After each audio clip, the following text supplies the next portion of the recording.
Our warehouse facility is split into two phases, Phase 1 and Phase 2. Phase 1 consists of the ground floor and Phase 2 consists of the second and third floor. Receiving and shipping are on the same wall to minimize travel distance for cross-docked items. The receiving and shipping doors, however, are separated to avoid congestions between items. There are 8 inbound doors and 15 outbound doors.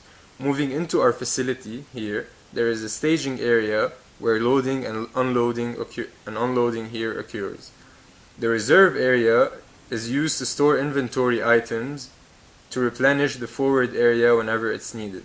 The offices and other rooms like the walk-in pickup and unrelated storage rooms are furthest away from the docks as this space is the least valuable for storage. An inbound truck will arrive at one of the 8 inbound doors that we have proposed.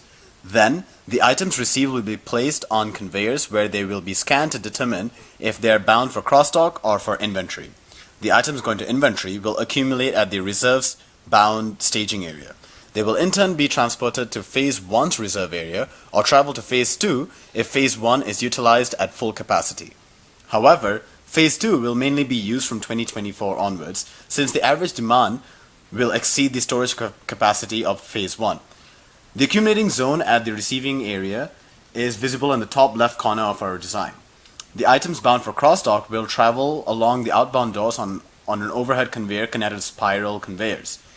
Scanners will then determine which items go to which outbound door. The items bound for inventory will be split into their categories in the forward and reserve areas. The categories are dry stock, alcohol, miscellaneous, and perishables. As aforementioned, the items received will meet at a common location when the scanner decides where the item should be transferred to. So in summary, there are 3 types of conveyors. The first type connects the incoming dock to outbound dock, creating a cross-dock mechanism. The second type connects the receiving staging area to this reserve area in Phase 1. And the third type connects the receiving staging area to the other phases on the next levels. Our inventory will be stored in 2 different areas, the forward area and the reserve area. The ratio of forward to reserve is 1:2. In the forward area, the dry stock products will be stacked on the floor up to 3 bays high.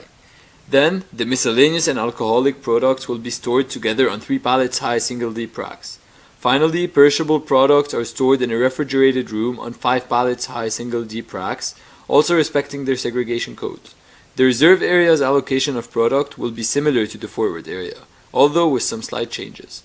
Dry stock, miscellaneous, and alcohol products are stacked on the double deep racks and can be stacked up to 5 pallets high. Perishable items are stored in a refrigerated room on 5 pallets double deep racks following the segregation codes. 2.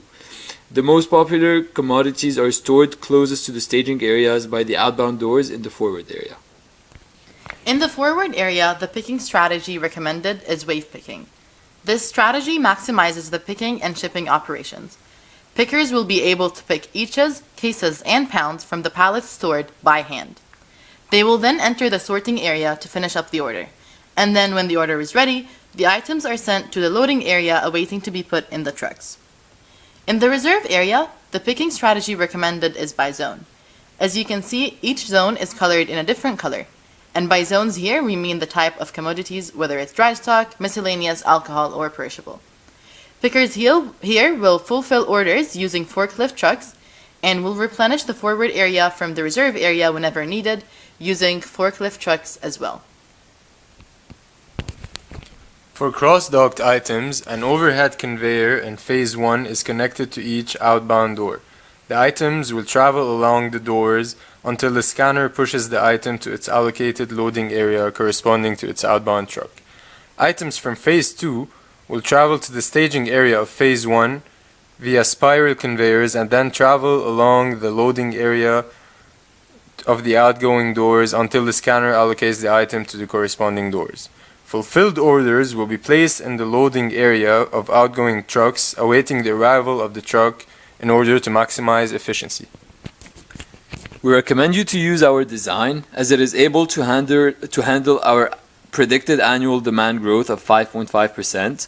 In conclusion, the land area is approximately 440,000 feet square and the total built-up area is approximately 1,300,000 feet square. Thank you for listening.